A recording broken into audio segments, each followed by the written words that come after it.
Hello friends, welcome to Sara's menu. இன்றைக்கி நம்ம சேனலில் ஒரு அட்டகாசமான ப்ரான் கிரேவி தான் பார்க்க போகிறோம்.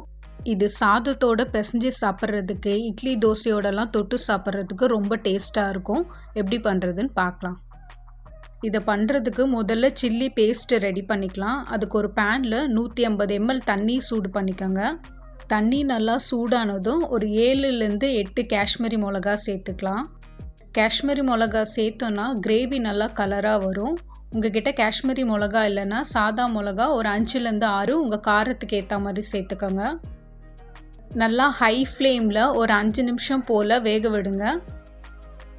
இப்போ மிளகா நல்லா வெந்திருக்கு.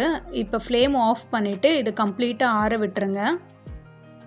இப்போ இந்த மிளகாவை மிக்ஸி ஜாரில் சேர்த்துக்கலாம். வேக வச்ச தண்ணி இருக்கு இல்லையா, அதையும் கூட சேர்த்துக்கோங்க. இதை நல்லா ஃபைன் பேஸ்ட்டாக அரைச்சி எடுத்துக்கோங்க. இப்போது சில்லி பேஸ்ட்டு ரெடி ஆகிடுச்சு. இதை தனியாக வச்சுட்டு இப்போ கிரேவி எப்படி பண்ணுறதுன்னு பார்க்கலாம். ஒரு பேனில் 2 டேபிள் ஸ்பூன் எண்ணெய் சேர்த்துக்கலாம். இது கூடவே ஒரு டீஸ்பூன் வெண்ணெய் சேர்த்துக்கோங்க.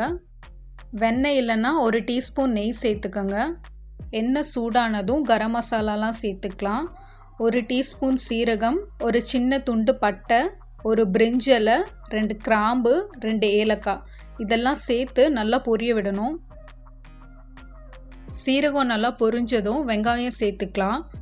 2 மீடியம் சைஸ் வெங்காயம் எடுத்திருக்கேன். இதை நல்லா பொடியாக நறுக்கி சேர்த்துக்கோங்க. வெங்காயம் நல்லா கோல்டன் கலர் வர வரைக்கும் வதக்கிக்கணும். எவ்வளோ நல்லா வதங்குதோ அவ்வளோ நல்லா கிரேவி டேஸ்ட்டாக இருக்கும். நான் 1/4 கிலோ எறால் எடுத்திருக்கேன். இதை மேலே இருக்க தோலெல்லாம் எடுத்துட்டு மஞ்சள் தூள் போட்டு வாஷ் பண்ணி வச்சுருக்கேன். இதையும் சேர்த்துக்கலாம். எறால் சுத்தம் பண்ணும் போது மேலே இருக்க தோல் எடுக்கிறது இல்லாமல் உள்ள கருப்பாக ஒரு குடல் பகுதி இருக்கும், அதையும் நல்லா க்ளீன் பண்ணி எடுத்துடுங்க. அதை நீங்கள் சரியாக க்ளீன் பண்ணலைன்னா அந்த கிரேவியோட டேஸ்ட்டையே மாற்றிடும். ஒரு மாதிரி நீச்ச ஸ்மெல் வரும். இப்போது ரெடி பண்ணி வச்சுருக்கோம் இல்லையா சில்லி பேஸ்ட்டு, அதையும் இது கூட சேர்த்து நல்லா 2 நிமிஷம் போல் மிக்ஸ் பண்ணிக்கோங்க. ஃப்ளேமை நல்லா குறைச்சிட்டு தேவையான மசாலாஸ்லாம் ஆட் பண்ணிக்கலாம். 1.5 டீஸ்பூன் தனியாத்தூள், 1 டீஸ்பூன் கரம் மசாலா தூள், 1 டீஸ்பூன் சோம்புத்தூள், 1/4 டீஸ்பூன் மஞ்சள் தூள். இது எல்லாத்தையும் சேர்த்து நல்லா பச்சை வாசனை போகிற அளவுக்கு மிக்ஸ் பண்ணிக்கலாம். ப்ரானுக்கு தேவையான அளவுக்கு உப்பு சேர்த்துக்கலாம். நம்ம கிரேவிக்கு எப்போவுமே மிளகாத்தூள் சேர்த்து தான் செய்வோம். அதை விட இந்த மாதிரி சில்லி பேஸ்ட்டாக அரைச்சி செஞ்சு பாருங்கள். அதோட டேஸ்ட் ரொம்ப சூப்பராக இருக்கும். இப்போது தக்காளி சேர்த்துக்கலாம். நான் 2 மீடியம் சைஸ் தக்காளி எடுத்திருக்கேன். அதையும் சேர்த்துக்கலாம்.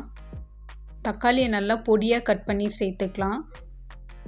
தக்காளியும் வெங்காயமும் சமமான அளவு தான் எடுத்திருக்கேன்.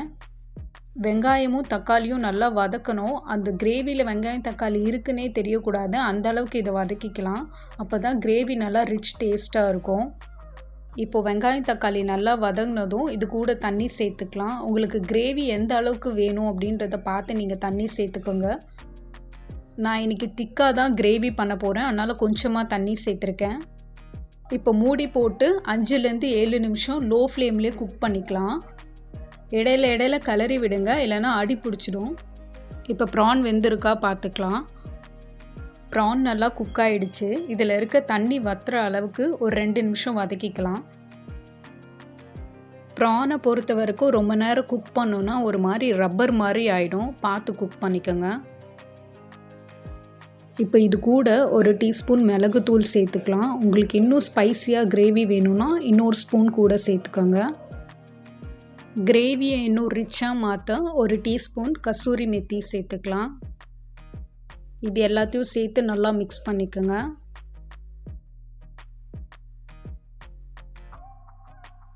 ஃபைனல் டச்சாக கொஞ்சமாக கொத்தமல்லி சேர்த்து முடிச்சுக்கலாம்.